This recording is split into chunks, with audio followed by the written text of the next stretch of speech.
All right, welcome to the chapter called One Question at a Time. I don't like doing that, so it's very interesting to have a celestial spirit that respond to Aphraar with one question at a time. And so I'm very curious about what that's about. So in this chapter, this is where Aphraar learns that there's already a group of people that is working with people on Earth who are still alive in physical body. So he realizes that there is a way for his deep desire to come true, and Cushna is trying to, when he can catch a breath, trying to tell Aphraar that yes, there is a way. And Cushna has mentioned that his home is full of children. He runs the children's center there, I guess. I mean, we call it orphanage, but it's Summerland. And that Cushna wishes to introduce Aphraar to a lady that has been struggling, he's been helping with, and that's going to be coming up in the next chapter. That's quite profound. So this is that kind of like an in-between chapter of, we just had the magnetic chorale, Aphraar's realizing that he can contribute to returning to Earth, and then there's this whole conversation happens about it. So I've come up with a set of questions about it. So page 82, Cushna had questions, and Aphraar had question, and Cushna says, gently, now gently, interposed my companion, which prevented me putting half a dozen other queries crowding to the tip of my tongue. One question at a time is much the better method, especially here, where a very simple one frequently opens up a volume of information which we always wish to convey as clearly and definitely as possible.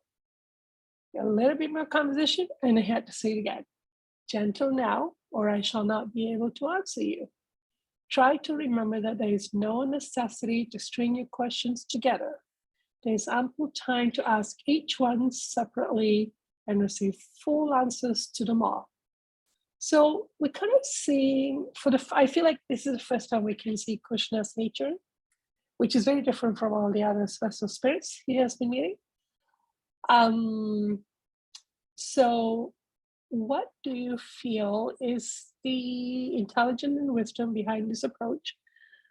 And let's just go with that first before we ask the other question. So why do you feel, because up to now, Aphraar has questions, somebody will answer, they'll take him around, and all these things are going on. And then he hit this one person who goes, whoa, hold up. Just one question at a time. Sudden change in the pace of the book from the way I see it. So, Michaela.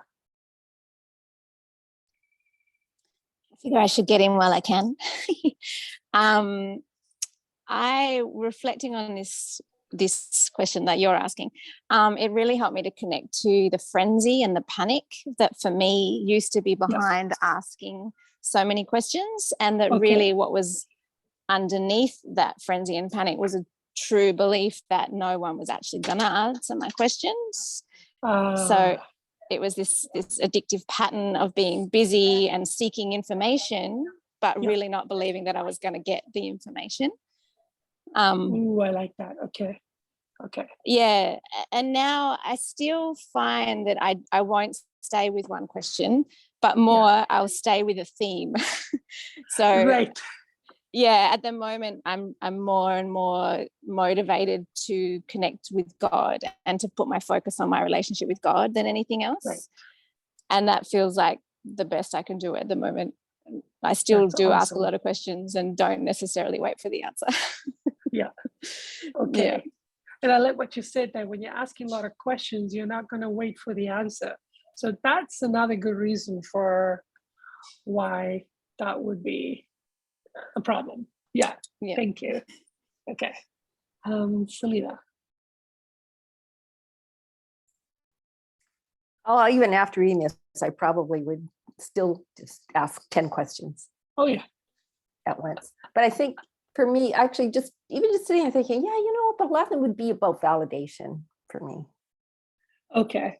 If I was like where he is asking questions of that person, it would be validation of, That's right. did I do this? Did I do that? I'd be validation.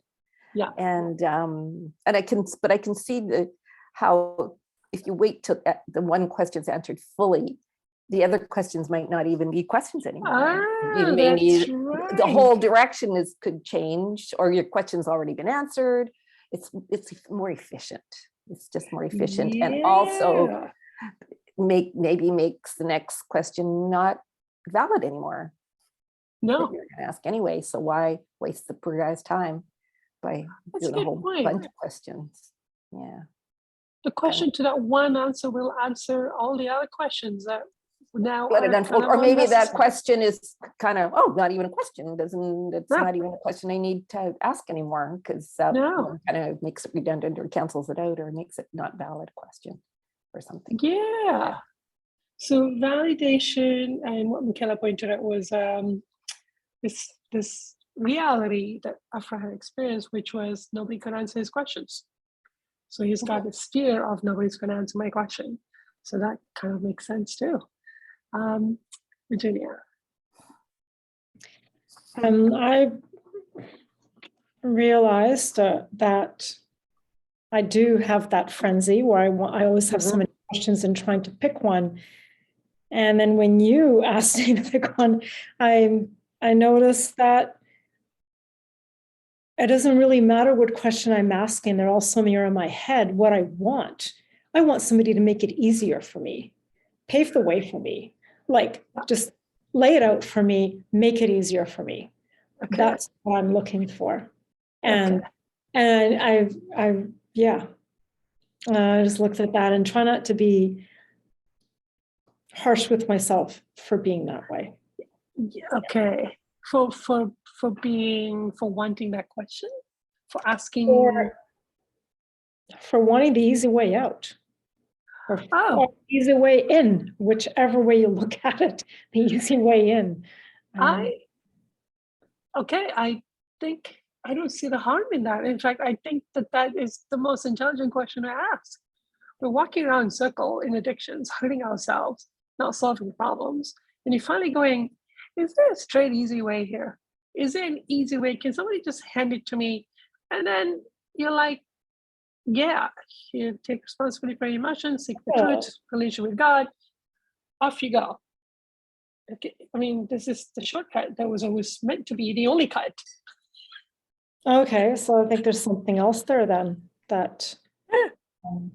I'm so glad you asked. I feel that there's something wrong with that I'm supposed to do it the hard way. Oh my goodness. Yeah. Interesting. Okay. So thank you for asking that question. I love shortcuts, which I think it's into that. Like, that somehow there's a belief there that the shortcuts are bad, that I'm being lazy about it. Well, when it's done addictively, but when it's coming from a soul where you have so much pain, you're going, there's got to be an easier way. Come on. And then you find the easier way, and then you're like, well, that's because this was supposed to be the only way. The rest of them are not even the way. Probably a lot easier than I'm making it, right? So yeah, I was interested with the judgment you had about it. So thank you. Alicia. Yeah, I think I have some self-judgment about asking questions, because it's brought up, listening to you guys, brought up a memory of me asking questions at home and at school, but I was just being a troublemaker, even though everybody else wanted to ask those questions, but I was the one who asked the questions, usually at school for sure.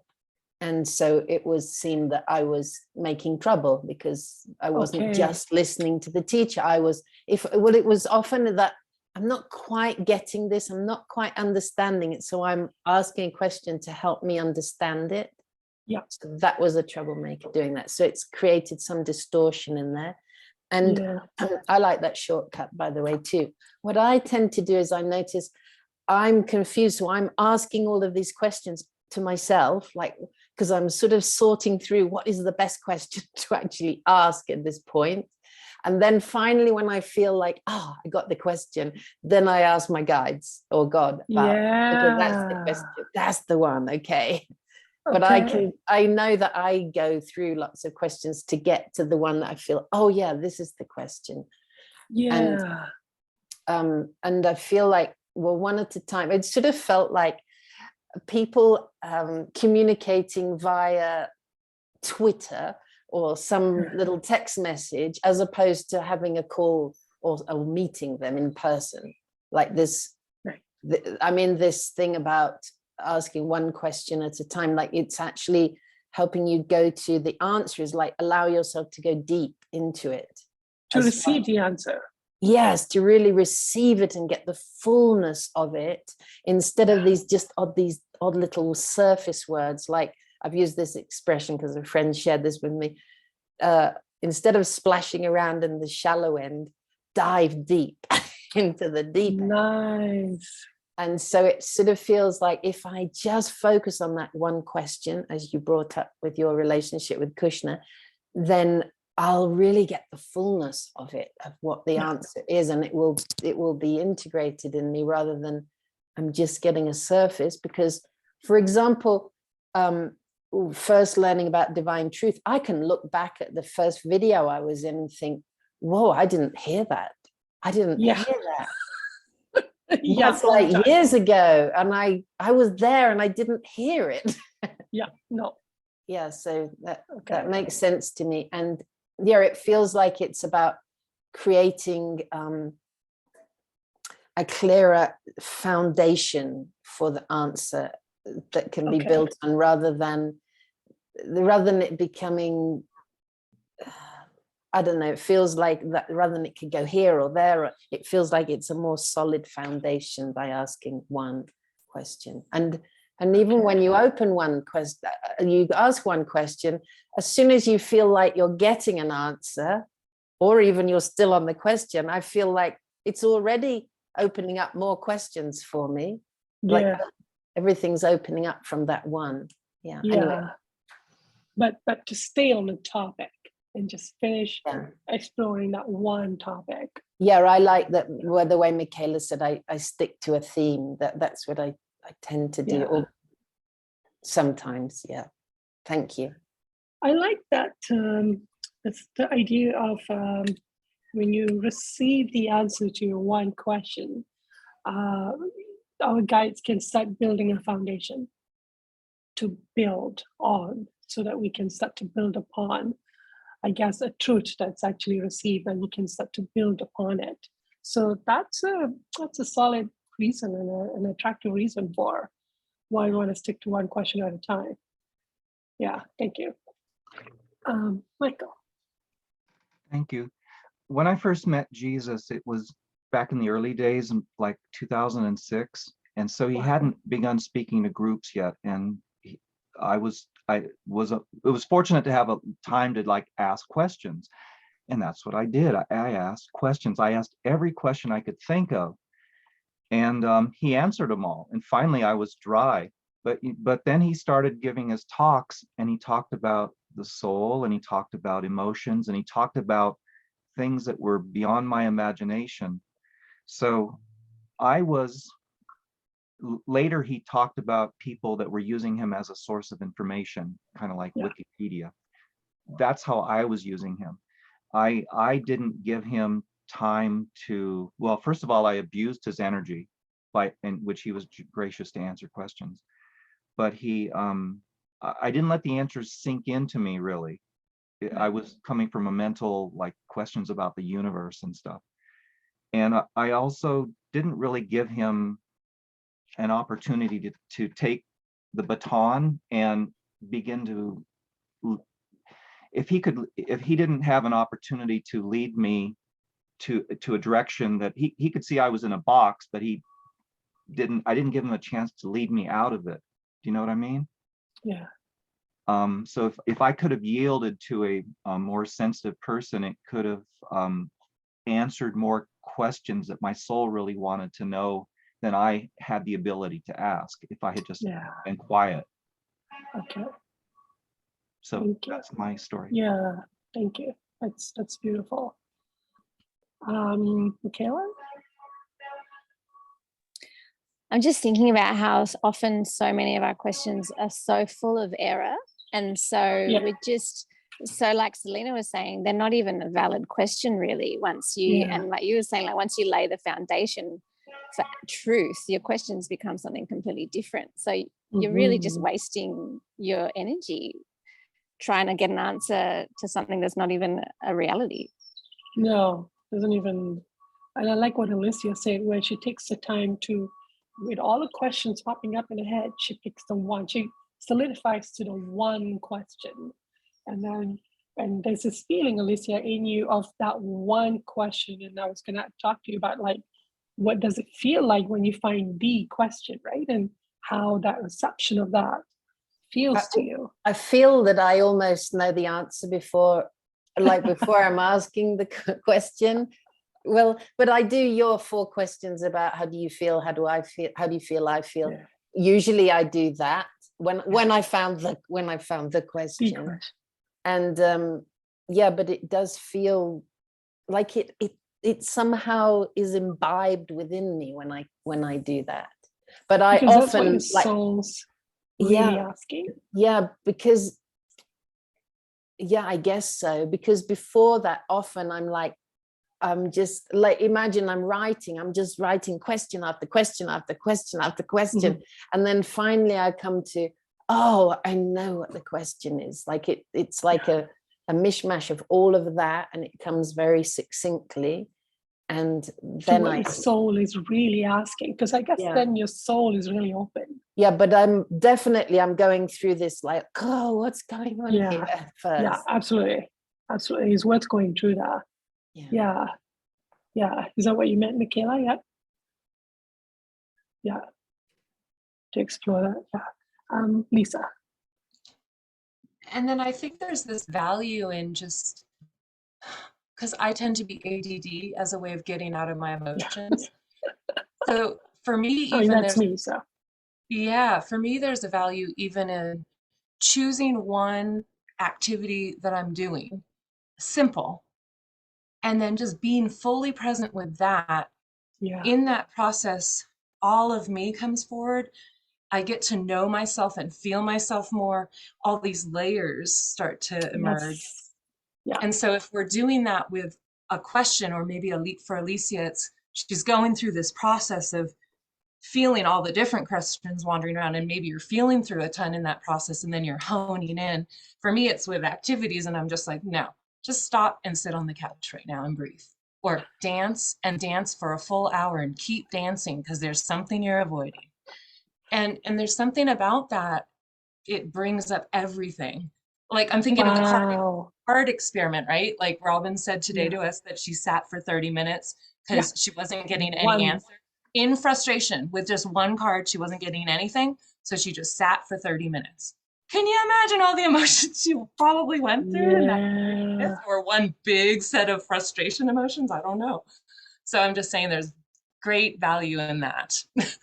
So you're suggesting something about decisiveness. You're decisive, you are committing. And also I like what you said, I get to know myself more by staying in that one question. And all your emotions start to rise in just settling with one thing. Like I'm just doing this. Okay, and then here I start feeling myself. And through that process, we're so much more receptive when the answer does come, because we worked through in a humble way a lot in ourselves to ready us for that reception. Yeah, absolutely. So there's something about preparing ourselves to receive the answers, building the foundation. It almost sounds like one of those martial arts movies, but for questions. Decisive. One stroke, one precise stroke, boom, that seems to be that for what a good question can do. Just, thank you. Selena?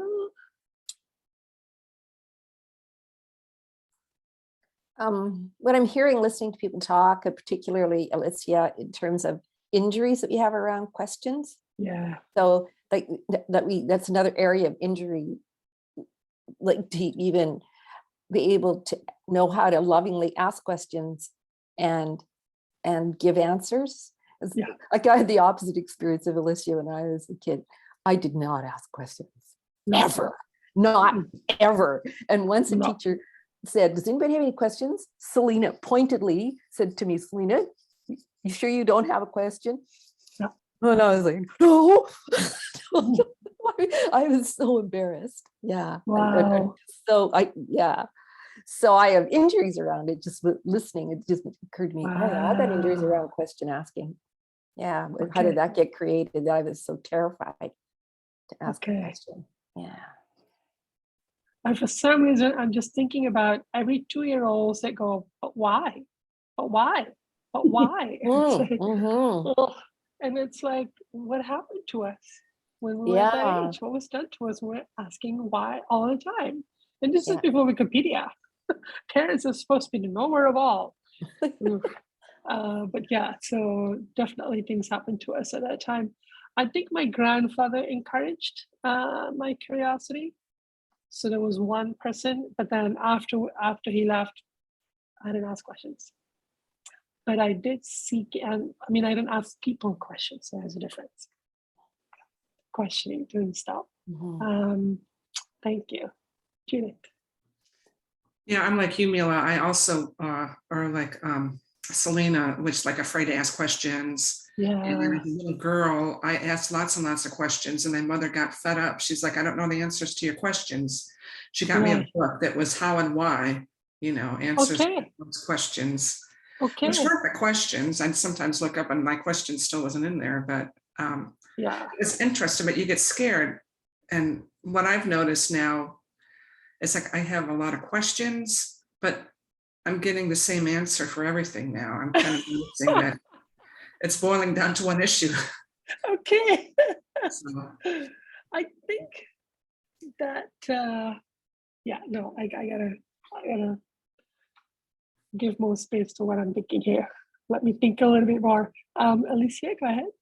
I was just thinking have I lost it? Just a minute. Another injury around the asking questions. Just a minute, I'm having a blank.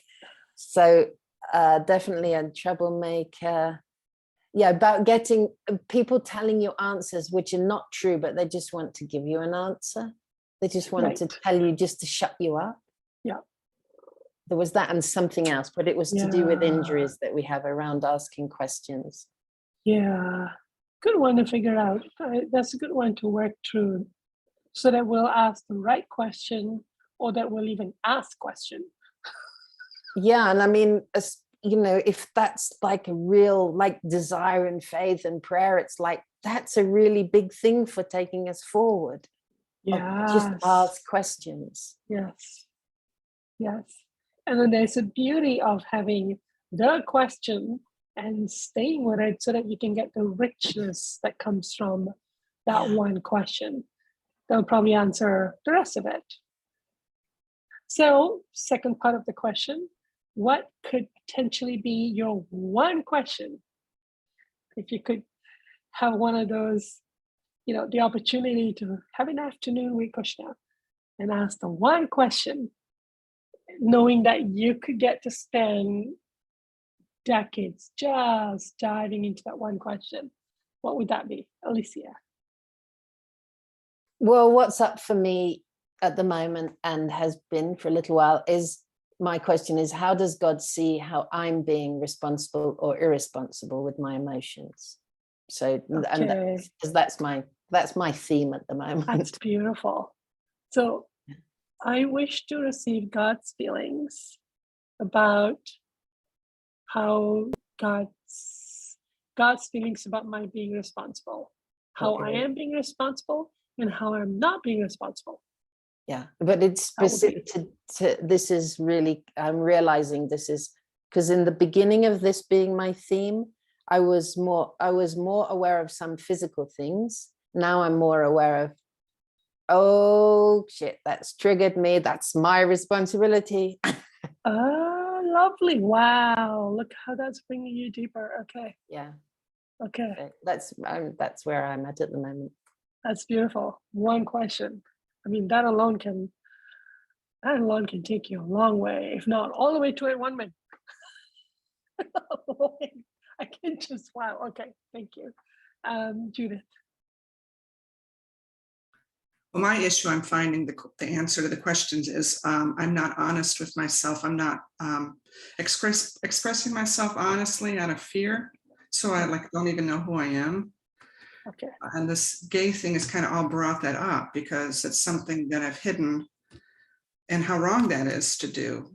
You realize you're not being your real self, and the world doesn't know gay people, so there's a lot of hatred towards them and misconceptions because it's also brought some more empathy towards myself on it, because there's reasons why you get physically harmed, you get attacked, you lose your job, you know, there's been bad things that have happened in my life because of it. So I just realized I hadn't processed that, and I'm very fearful of just not being me and speaking candidly and transparently with people. So your one question would be, well, I guess, how do I get over the fear of being me? Yeah. You know. Okay. Okay. Yeah, it's a good one. Or how can I get over the fear of expressing me, sharing me? Yeah, that's a good one. Yeah. Because by sharing, like you said earlier, Judith, by sharing yourself, you even get to discover yourself. Yeah. It's by sharing yourself that you even realize what your values are that you don't even know about yourself. Yeah, thank you. That's a good one. Lisa. I think my question is, because a lot of the work I've been doing recently is about worth. So my question to God would be, how do you, God, feel about me? How can I please receive your feelings for me? And what I keep getting, and Judith mentioned this a few weeks back also, is I keep getting the word precious. Wow. And it just brings tears, you know, because all this unworthiness is coming out and up and has been what I've thought of the truth of myself. So the more that I could just keep receiving God's feelings for me and how God feels about my worth, I feel like that'll really help me. So. Wow. That is the ultimate question. Because our biggest injury as humanity is our feeling of low self-worth. Yeah. If you start receiving God's truth about worth, wow. I mean, sometimes I see some of my addictions and I go, if I could feel my worth, why would I engage that addiction? It's like, it doesn't make sense. If I could even intellectually imagine I have worth, so why am I doing that? It's like antidotes. Yeah, wow, that's a very curious exploration. That's awesome. And then just to keep repeating that question daily or throughout the day, you know, when I'm in those states, like, God, can I just feel your feelings for me right now? And then I just start sobbing. Wow. They just bust me right through into grief of what is such a contrast of how I was treated, which was nothing to do with my worth.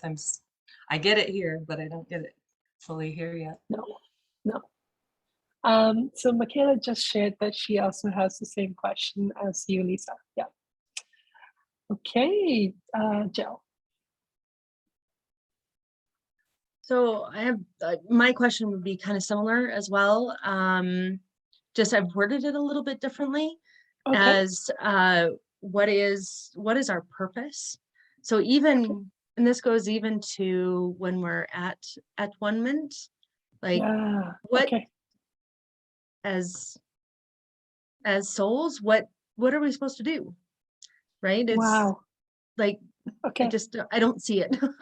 Yeah, I can see all kind of good stuff coming out of that. Just imagine it intellectually. I'm like, oh, imagine God saying to Jill, you're supposed to have fun.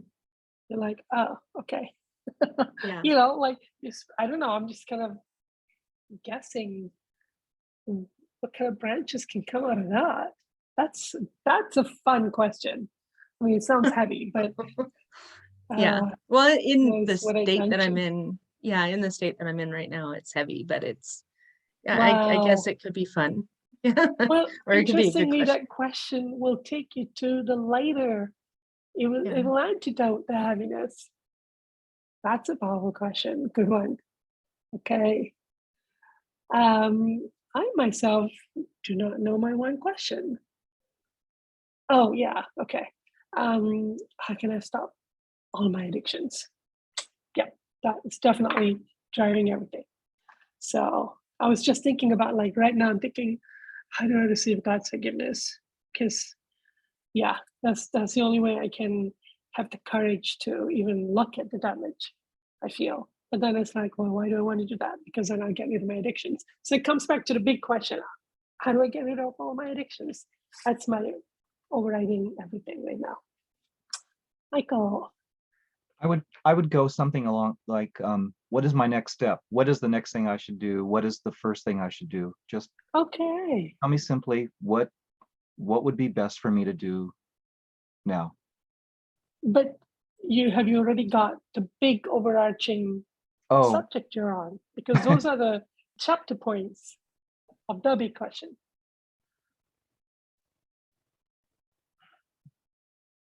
Well, I've had a question I've held on to for a long time, like why are things not working out? But I think I'm done with that question, and I'm ready to ask some questions that'll lead to solutions.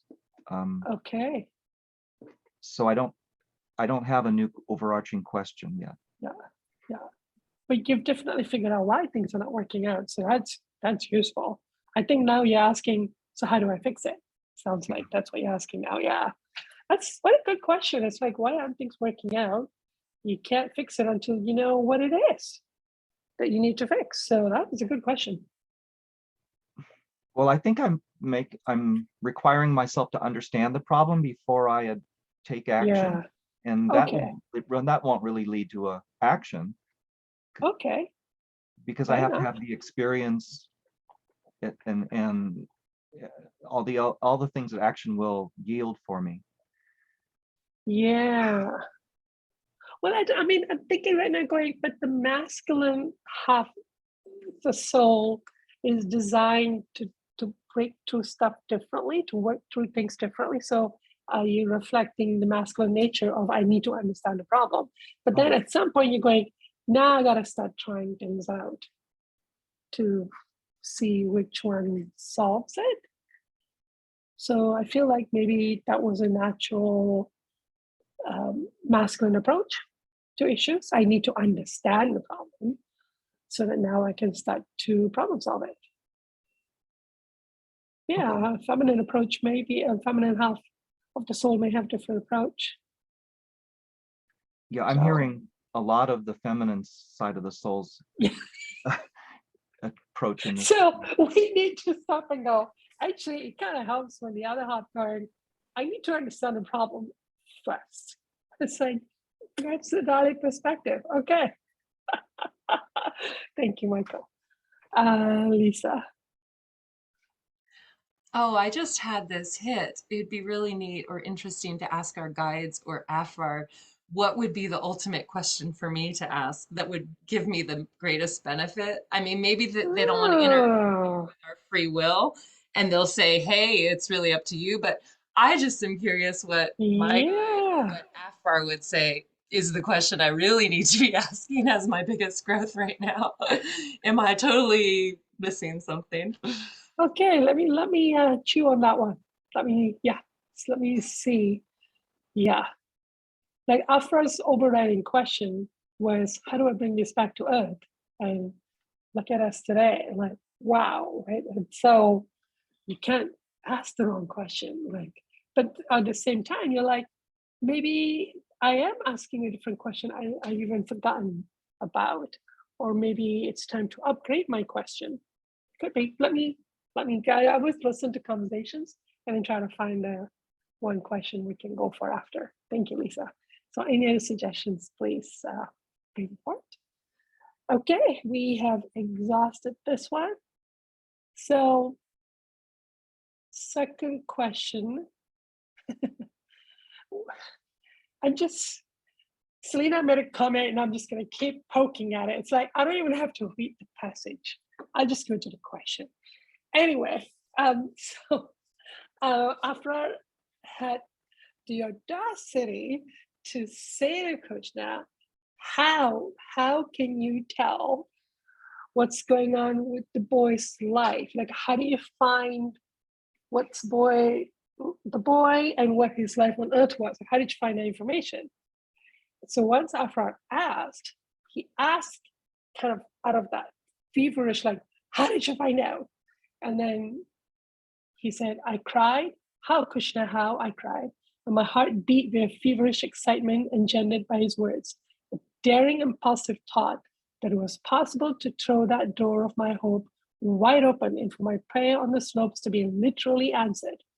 Appalled at the next moment with my own audacity, the power of movement forsook me, and I waited to hear his answer with a feeling akin to that of a felon feels when a dread movement of verdict has come and his life is quivering in the balance.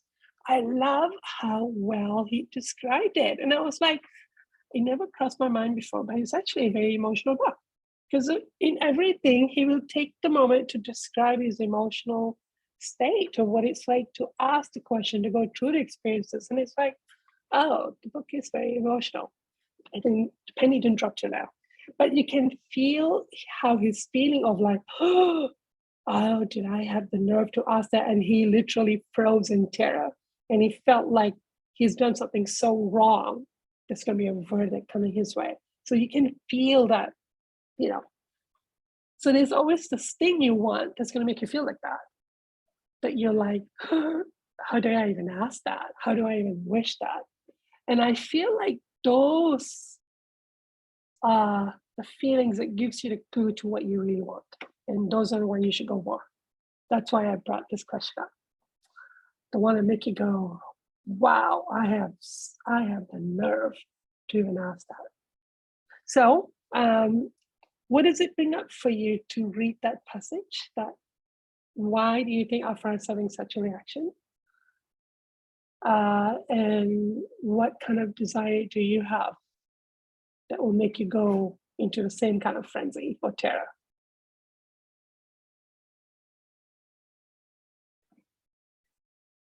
Go on, Lisa. Go on. Michaela, go ahead. Can you guys hear me? Yeah. Can you hear me? Yeah. I find often in relation to wanting to connect with my soulmate, I see that pattern in myself where there's this real desire that comes up and then very quickly it's shut down into terror. And I noticed that actually a lot with my desires, like I'll have a desire and then very quickly afterwards the fear comes in and shuts it down. And I just want to pretend that I never even had that desire. Yeah. Those are the ones. It's like a regular, but it's a regular occurrence in my life, less than it used to be. But, you know, I feel like I'm very controlled by my fear.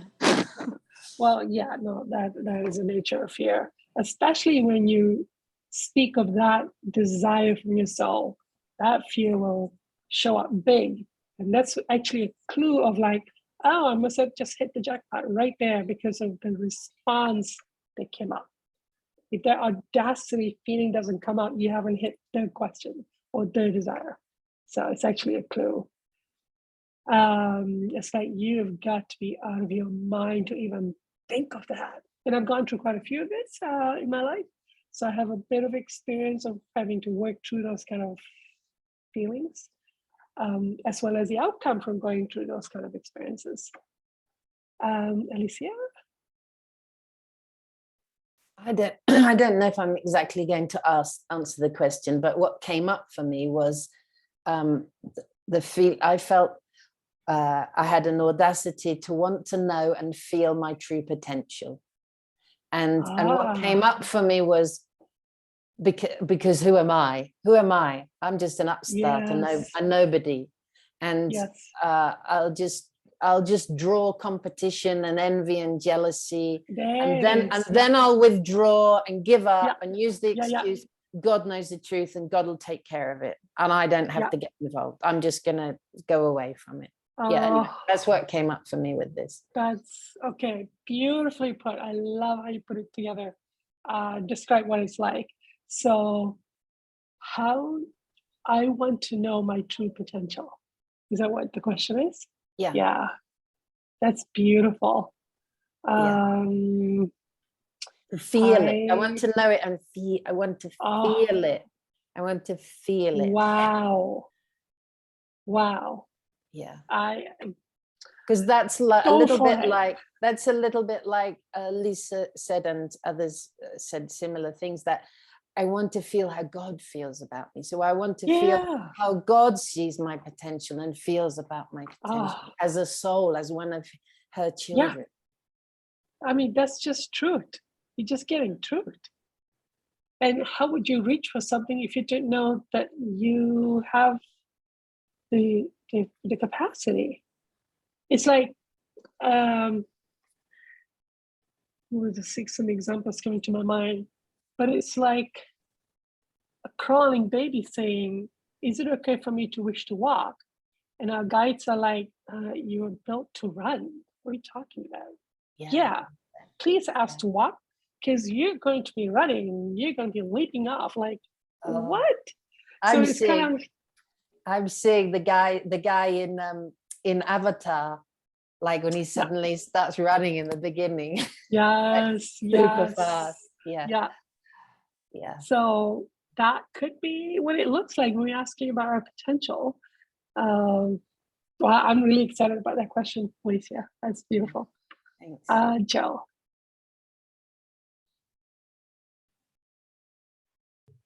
That's a great question. I get paralyzed when I think about this question. I just paralyzed in fear, so that I can't, like, I think about what I want, Yeah. and I can see what I need to do in order for that to happen. Yeah. But it's like, oh, well, that's a nice dream, that it'll never happen because you're not, like, how dare you ask for this? Yeah. Or like, Yeah. how, what, who do you think you are? Yeah. Right. Yeah. Those are the things. Right. And so I know I'm starting off with the easy stuff. Absolutely. And it's like, I Absolutely. know that this needs to happen, and it needs to, but I can't. And then I stop. Like, I just literally physically Freeze. stop. Yeah. Freeze. Right. Yeah. And Yeah. I just can't go further. And so that's, yeah. I would say stay with the desire. At the very least, keep this desire going. Keep dreaming, keep feeling, keep wanting. Because with Aphraar, he just asked, "Can I have this?" He voiced it.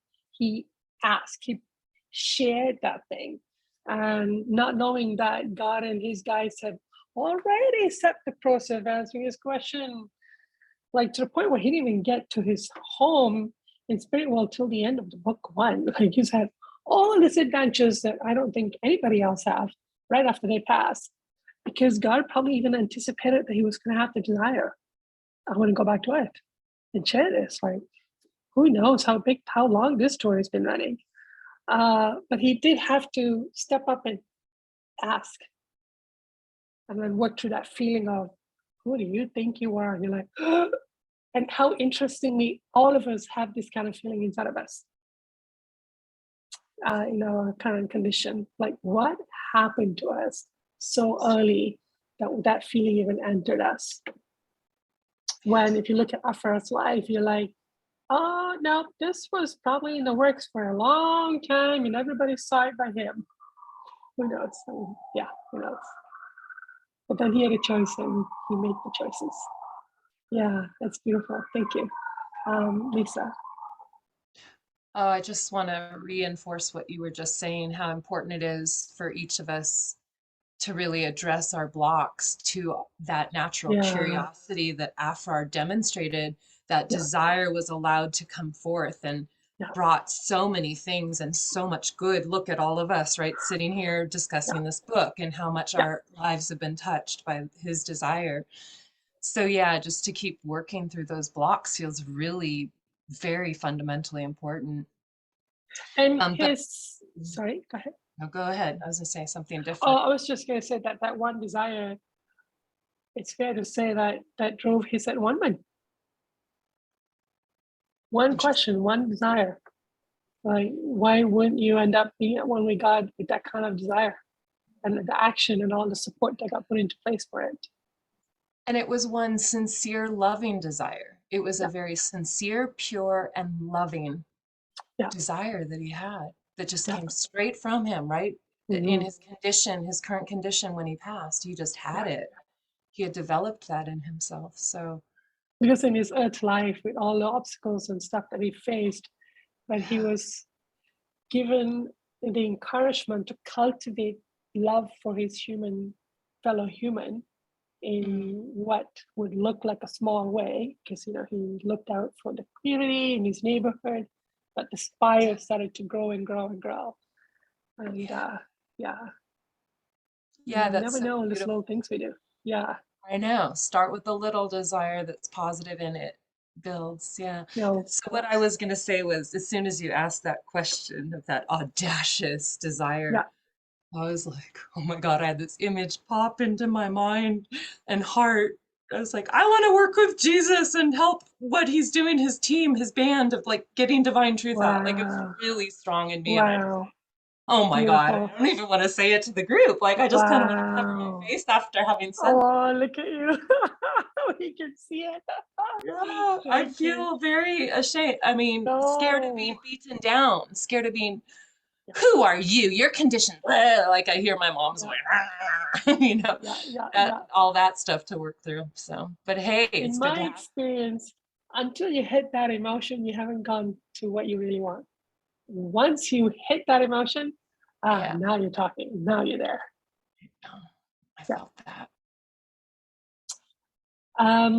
So mine is my big, who do you think you are? Is that I want Earth in the second sphere.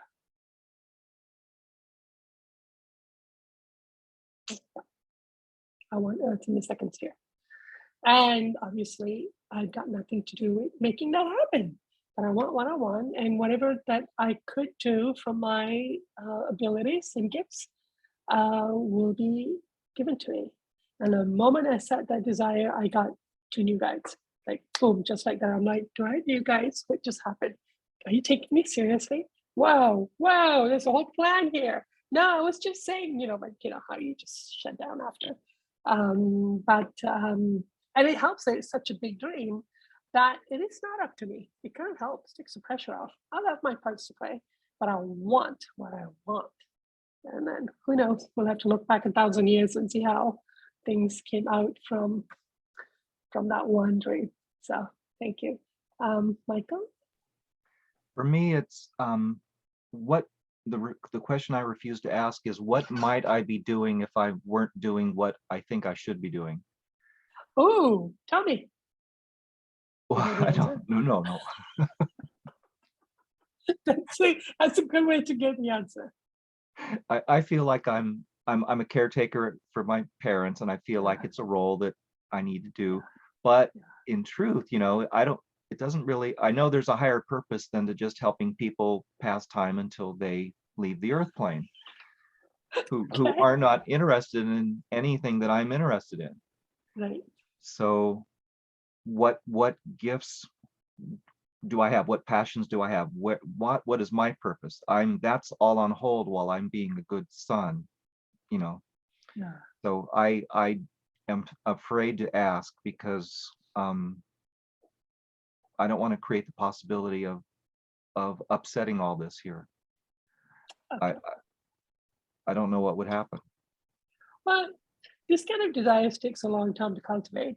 So it kind of helps to already start to grow the desire or start working through the obstacles while your parents are getting care. Like, why can't you start the transitioning of growing? And I think God is good in that God can find a way for both to happen. I think God can suspect you're figure that out. right. Yeah. Yeah, that can be sorted. I thought it So, was one or the other, but I think you're right. I mean, it takes time to build your passion and to then have the challenging addictions be confronted. You got to get those out of the way. Those things take time. So you have time. It's a good use of time. Yep. Thank you. Okay. So, Alicia. Oh, that's just your conversation with Michael just reminded me, maybe it was in the last chapter, about allowing ourselves to really feel our desire rather than, just still acting on it, but that we can act on it in some small actions. But I've been feeling for myself, like, how does that desire really feel in me if I could feel it? Does that make sense? That's exactly. Keep it alive. So I can still be doing, the chores and everyday stuff, but I can be aware of, how does that feel in me? Yeah. Absolutely. I definitely. You got to grow it and grow it and grow it. It's your way of taking action. And looking at Aphraar's journey and how everything started to come into place, even before he was going to ask the question, in anticipation, the preparation was already made. And that he had to keep going through, I guess, the middle of the second book before he got the first chance to come through. Like, you can see all the pieces that kept coming his way on the training. It'll be the same for you. Start training. Okay, Michaela? I really love what you're saying about how God had all this preparation in anticipation of us actually asking. Like, that just feels really supportive and nourishing. It brings a whole different energy to having a desire. Absolutely. I mean, that's what it looks like, right? If you read the books, you're like, wait a minute. Looking at how everyone anticipated and encouraged his curiosity and kept burning it even more. Like, they actually triggered his desire even more and more and more. Not only did they not shut it down, they actually increased the intensity. So, it's a lot in the background. Okay, Judy. Yeah, I actually think that my issue, or the thing I would want to improve on, would be my fear of actually telling people I practice divine truth, or telling people about divine truth, because I don't feel I practice it, and I think I'm a bad example. So if I tell people I practice it, it almost degrades it. Ouch. Which, well, I kind of think it does, but I also just wanted to bring up the thing about working for AJ and Mary, because Michael, you had experience one time. I don't want to put you on the spot, but remember what you told me when you contacted them? I mean, you felt like you weren't in a good enough condition to work with them. And he said, it's not about the condition, it's about your humility. If you're willing to be humble, you can be in any condition. You don't have to be perfect to work with AJ and Mary. It had to do with desire, right, Judy? Right, with your desire. If you have desire, then you're humble. Yeah. He had back when they had the 3 messages on Mary's blog about the status of things, and then he had the pictures of the volunteers and the work they were doing. I wrote back and said, oh, I wish I could be doing that there now. And he said, you could be. You just need the desire. And my reaction was to go, oh no, it's too scary. Put that away. That's why I'm not tracking exactly, Judith, on what you're saying. But I want to figure out, well, how could that be? But it feels like it needs a real recognition of an authentic desire in me, and a willingness to do what's important and follow through with it.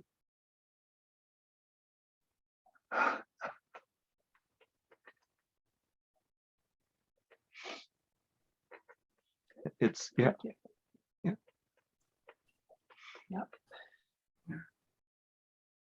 Well, I felt too like I wouldn't mind volunteering either. And I know that you have to live there with them. So I thought, well, would I want to go through that of, selling my house and having money and moving there, only to be told that, you need to do some more work. And then you're kind of stuck, so. But all kind of emotions are getting triggered. Yeah. Mine is that I won't have control, and I am not giving that up. For some of us, it's the rejection. So all these emotions are getting triggered for others. This is good. I just want to take a moment to point out Michaela has said she also had the same passion as Lisa, which is to help Mary and Jesus make DT work. Lisa, go ahead. Right. So it really is about desire. So if we have a strong enough desire, it will pull us through all those emotions. We're willing to face the control, that I have to leave my home or my security, or I may go over there and get rejected. That's what happened to me when I went to the volunteer program. I mean, I got rejected at the end of the first week, but boy, I'm telling you how much I learned, and the feedback that was given and how lovingly it was done. It felt like such a loving gift being asked to leave. I felt so loved, more loved than I've ever been in the loving feedback that was dealt to me for 30 minutes. I don't know. I feel like that's, you know, just to keep trying, even if it means you're shown this is where you got to work. It's like, boy, what a gift from Jesus and Mary to get direct feedback, and then keep purifying that desire eventually to the point where you can help be of service to the team better. That would be pretty freaking awesome. I mean, what better thing than to be able to share divine truth on this earth? I think that's my feeling, my passion. Okay, thank you. Michael? I just wanted, Judith, I wanted to say, I know that fear. What about sacrificing everything to go there and then finding you can't stay? But we did have, like Lisa, I did the volunteer assistance program, and I had so much work to do. I left after the first week, or was asked to leave after the first week. And so it was humane, it was loving. We got, you know, we got our deficiencies pointed out, and there was no course, no route for us to move there. So I think it would unfold if it were possible. Yeah. Thank you. Okay, so keep staying on this kind of questions, on those kind of desires that makes you feel like, wow, who do you think you are? How dare you? And that's the one you should go for. I've done those in many various ways in my life, so I know those well. Now, the next question. So Aphraar asked if he could be permitted to speak to people on earth. And Cushna said, certainly you may if you desire it, and I cannot conceive of a more glorious work than to be engaged in helping to remove the doubts and fears under which our brethren upon earth are laboring. And that sentence just stood out for me.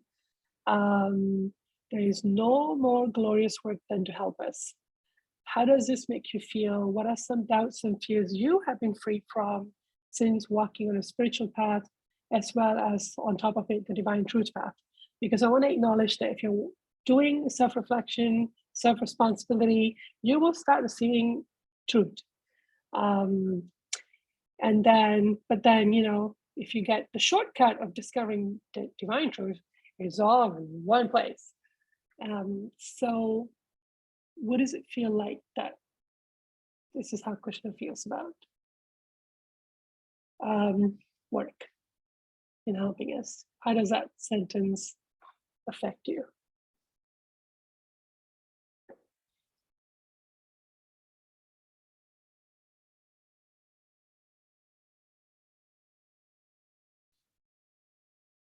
Michaela? When I was sitting with that question, I was able to see my old self and my new self, which was a nice moment, because my old self was really and it's still there. It's not totally gone, but it's shifted. But I would have really felt like that was just a load of crap, and where's the proof? And it would have triggered anger in me that it's a lie. But now I find, particularly like after reading the last chapter about signs and that we can see, it makes me just question, okay, so why can't I see it, or help me to see it? Yeah. And since asking the question last week about wills have been in our life, I've just sort of sat in that question all last week, and there's been so many moments of miracles, you know, but I just didn't see them because I wasn't open to what they were showing me, you know. Yeah. So it makes me feel excited, and I'm like, okay, I want to see the proof of this more. Yeah. And then you will receive it. Okay, thank you. But there is this feeling of, well, there's no better work than, no glorious no more glorious work than to remove our errors. Well, where have you been? I spent my whole life, blah, blah, blah. So it does trigger that kind of anger. So that's a good point, because we feel abandoned.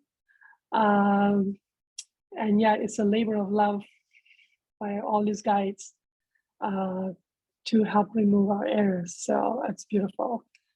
Thank you, Alicia. Go ahead. Well, it brought up for me the dichotomy of definitely more of a desire for more truth and to create a closer connection to God and my guides. At the same time, it brought up a lot of emotional injuries that I have that are going to block me being able to do that. What kind of injuries? Can you remember some? Some, I think I mentioned this in a later question or thought about it in a later question. Some of those would be that with spirits and connection with spirits and guides, a fear of almost like getting pulled onto the dark side. It's like a dark spirits, basically. Right. But it feels like, I don't know, for me, it feels like a real desire to develop that and build that more. And I've lost it now, but it brought up a lot of desire, but at the same time, it brought up injuries that desire brings up. Yeah, I find that we're having trouble receiving the sentence, eh? Is that what's happening? We're having trouble receiving this emotionally, even intellectually, of this idea of this truth that there is no more glorious work than to help remove our errors. So we seem to be this, we're a little flustered right now. Is that so? Lisa, go ahead.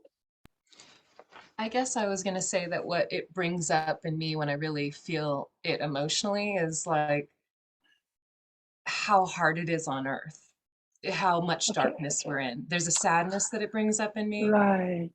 Yeah. And I remember just in the Paget messages recently reading that one spirit, a high spirit, channeled and said, it's much harder on earth because there's so many dark spirits surrounding each person, even though there are those brighter spirits around.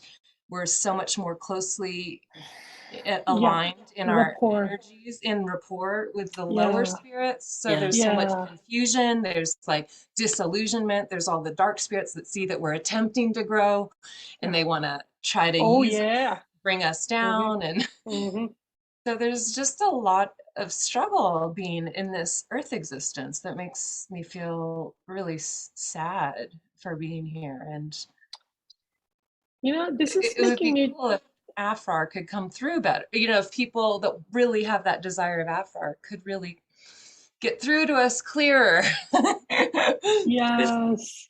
There's so many blocks. Well, this is actually bringing me back to, so this is why the one question works. We're in a lot of heaviness. We have a lot of error inside of us. We have a lot of people wanting us to stay in error and add more. One question, you ask one question, you stay in it to fully understand it. I mean, that's a light beaming straight through and really opening the pathway. So I think I just got the answer to that question. Like, this is why one question asked to its very depth is the way for them to reach back to you. Because that is only one door is open. All the other doors are closed. Only one door is a lot of focus, a lot of passion. Like, we can see why we need a lot of passion just to get out of bed in terms of, you know, asking for truth. And as well as the removal of error, we don't have time to go to the next pieces here, but they talk about how much work it takes to remove errors. And then on top of it, if we go in too fast without having the depth analysis of one question, using Cushna back here, that then you're going to replace your one error with another error, which, you know, I've done in the New Age practice. I've even taught it. So I can see now how when we are driven by just that one question and we want to go to the very end of it, that just imagine, like, with all this darkness and all this chaos, and then there's a light beaming out of you because you're asking the one question. Kind of like our elevator. Go ahead, Lisa. So developing that will muscle to strengthen and hone that willingness to just stay one pointed in that focus and that intentionality, like Robin sitting for 30 minutes with one card that she did not get an answer to. You know, I'm just picturing that staying with, that'll bring us eventually to truth, and then higher spirits can come through easier. Kind of like you're creating a tunnel that will stay long enough and not collapse in the black hole. If you're watching Star Trek, there's a tunnel. So, wow, that kind of brings it about in a roundabout way. And then a question we could ask Aphraar, we could ask the question Lisa had suggested, which was, what could be my question? What could be a better question I could be asking? Is that a question you want to ask Aphraar, or do you want to ask about how can I be more open to receiving or seeing how much help is available, or what would you guys like to ask? Oh, go ahead, Alicia. Sorry, did it the wrong way around. Check. I like the idea of Lisa's question because we're going to get individual answers anyway. Exactly. Exactly. Okay, so let's make that the question. The question is, sorry, Lisa, can you repeat? What was it? What would be the question that you think would benefit me the most and would allow me to grow the most? What is the question I really need to be asking? Okay. Everyone got that one? Okay. All right, we'll be back. Okay, so question. God, I can't phrase it again. You said put it really well, so there you go. That question. Michael, what did you get? Mine came in a flash. It was, what is important to me? And then I realized what is important may be different from what is important to me. So I have to divide the question in half and ask, what is important? No. And what is important to me? No. No? That is the question. What is important to me is the question. Yeah. You being God's highest creation and God's responding to desire. I see, that's the question. You are part of the equation here. Okay. Triggering, isn't it? Yeah. It's very triggering. I mean, I say divine truth is important, or my soul is important, but is that the way I live? No. So I have to have some reality here. Okay, quiet. But there could be something really beautiful in there. Come on, Michael. You could find something really precious. Yeah, thank you. Like for me to realize that what mattered to me was that children get to have a home where there's food and shelter and there's no violence. Second sphere. That's what drives that. A place where children get to grow with just the basic of food, shelter, and be treated somewhat decently well, which is second sphere, has no violence. That is what drove mine. It's very personal. It's what's important to me from my own injury. And that's a beautiful desire. So my solution was, Earth is in a health sphere, a lot of spirits come around, that's how I got damaged. Well, so I guess the answer is if Earth was in the second sphere, there will be no dark spirits influencing us. We have a chance, children have a chance. So don't discount what you got in there. It can lead to beautiful things. Yeah, thank you. Okay, Alicia, what was yours? Well, I feel a bit ashamed. I feel like you're too big for your shoes, sort of feeling, but it's around potential again. And the question I just got was, what am I truly capable of? Oh, whoa, audacity. I know. I was like, oh dear. I love it. And then I got, so then I just wrote, show me what I'm truly capable of, help me feel how capable I am. And then I split the word up slightly, cope ability, so much more you can cope with so much more than you think you can. Wow. Because sometimes I definitely, even with just ordinary things, I feel overwhelmed sometimes. Yeah, of course. Yeah. And we're supposed to get used to being overwhelmed. We're not supposed to not be overwhelmed. It's supposed to be our new normal. Being overwhelmed is supposed to be our normal experiences. And I want control, so I'm kind of working through that right now. There's a t-shirt. Being overwhelmed is the new normal. Yeah, I like yes. That would bring a lot of conversations. Thank you. I think, Michaela, we'll just go ahead with you first. I got the imagery of what you were talking about with that swirl of questions and darkness all around. And then it was like the spotlight came on in this moment in my life when I was about 5. And I was about to be taken into the dark journey of losing my innocence. And the question was, where were you?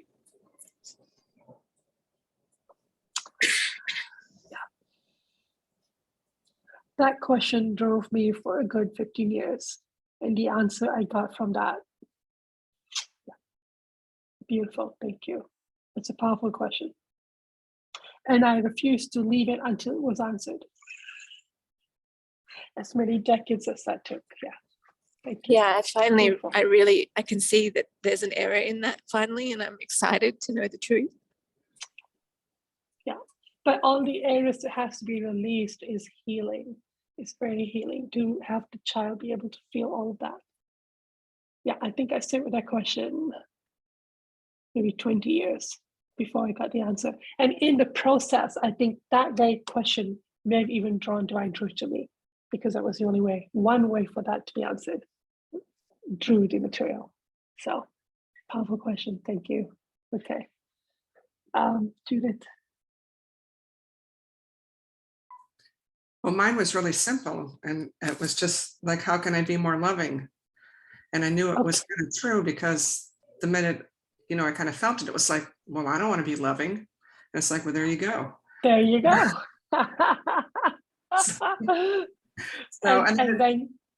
it brings up other questions. It's like, why do I not want to be more loving? How can I feel more love? Stuff like that. But then give yourself a break. The kid that doesn't want to be loved, it's a kid. It's a kid that's exhausted. It's a kid that's tired. Yeah. That was never loved herself. Like, let that part of you that's saying, I don't want to be loving, let her have a time to without judging it, right? Yeah. Like, absolutely. Because by the time you find a child who has the injury, you're like, come on, I understand why you feel that way. Yeah. So yeah, absolutely. And it starts with honesty. Yeah. Thank you. Okay, Lisa. It was pretty much identical to Judith's, which was surprising, and I was resisting it at first. I thought it was coming from a place of self-judgment, like, you're not very loving to others, you're so selfish. But it was like, no, Aphraar and my guide were trying to show me, the question for me is, how can I better love others? What can I do to better serve and love others? And through this, they showed me a blossoming flower. Okay. And it's bringing my first question, which is, how does God feel about me, into action and outward. And they showed me that it'll allow my soul to begin to blossom into a fullness and a potentiality and great joy. So so that's actually my question. Okay. I was like, oh beautiful. goodness, okay. Yeah, it's beautiful. I'm triggered and challenged by it. Yeah, I'm very challenged by my question, because I've been like, no, about something, and it's like, that's the question. Jill? So yeah, I had to go through a few questions in order to actually get to, I think, what is the real question. About what, and kind of goes on that same theme of what is love. looking at, never really understanding it, Yeah. not believing it. Like, oh, this is, we've been talking about divine truth and we've been talking about God and God is love and all of this. And I'm like, oh, sure. Yeah, exactly. That's a nice thing. Oh yeah, that's great. I have no idea what it means. That's beautiful. Yeah. So the question is, what is love? What is love? Like, and I guess, I mean, to further sort of explain it is like, I guess, what is God's love, right? Would be further to sort of broaden that or fine tune it, have that one door, I guess, open kind of thing, right? Yeah. Beautiful. Thank you. Selena. Okay, mine was, how can I see my sins and accept them in a way that's loving to myself? Yes. That's been a big one for me lately. Oh, I have to say now, man. okay, I accept myself that I'm mad at that person. I just, and it works. It's kind of weird. Yeah.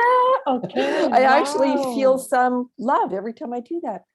And even if they're really like, I accept that I'm judging that person, even though I know they're really got some mental health. No, they have mental health issues, Okay. and I'm still judging. Yeah, I see. Right? Yeah. Right. That, I just say, I accept that. And I just get this feeling. So just more of that, recognizing the sin, and then knowing that if I don't need to be afraid of it, to ask to see my sin, and then I don't have to be afraid because I can just accept it and it's okay. Just saying the words, I accept that. I do that.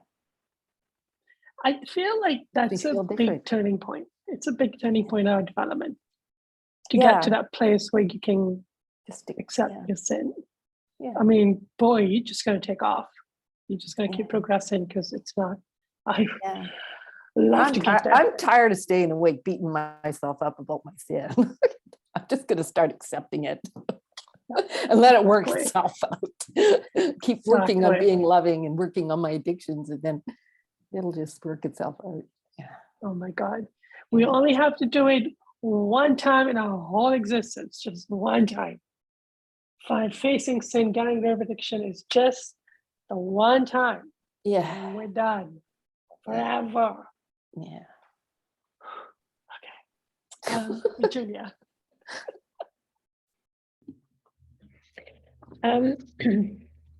My usual questions lately have been about love. And I thought, well, that's just, the same question, but instead it's coming up as like, what are my blocks to truth? Oh. Because I need truth to be that foundation. And if I'm not able to accept it and build that foundation for love to exist, then that's really hard for it to actually exist in my life. Yeah. And truth is not only about saying, truth is also about your gifts, your true word. That's truth as well. Yes, I've been asking about those things. But I realized that I thought I was very open to truth, but lately there's been some new truths coming at me, and I do have blocks to truth, and I need to accept that I do. Okay. And to work through those is important in order for me to actually feel this love that exists for me. Yeah. I can see how each of us answering our questions and bringing you back to the group can enrich us all. Even the question, what's important to me? Michael, as you start to receive those answers and you start sharing with us, we'll all start to feel. Okay, so my question that I'm very triggered by is to ask God, why do you love me? We're not asking that right now. Guess I'm right. We're not, I've just been pouting for a long time. But I mean, just that one question, right? Okay, now my curiosity got hooked in. Okay, I'm off. Now I want to know. I will be asking the question, why do you love me? That will heal a lot of injuries. I can see the power of that. So yeah, here we go. An interesting chapter. Go ahead, Alicia. With that question, I wrote your question down, and then I underlined, why do you love me? Because at one moment you emphasized the do. And then I thought, oh, I could ask God, why do you love me? Why do you love me? Why do you love me? Why do you love me? Like it's like different questions if you put the emphasis on a different word. Yeah. Right now, my emphasis is why do you love me? That is the verb. That is my question, but I like that. Thank you. Yeah. All right. So we will end it here.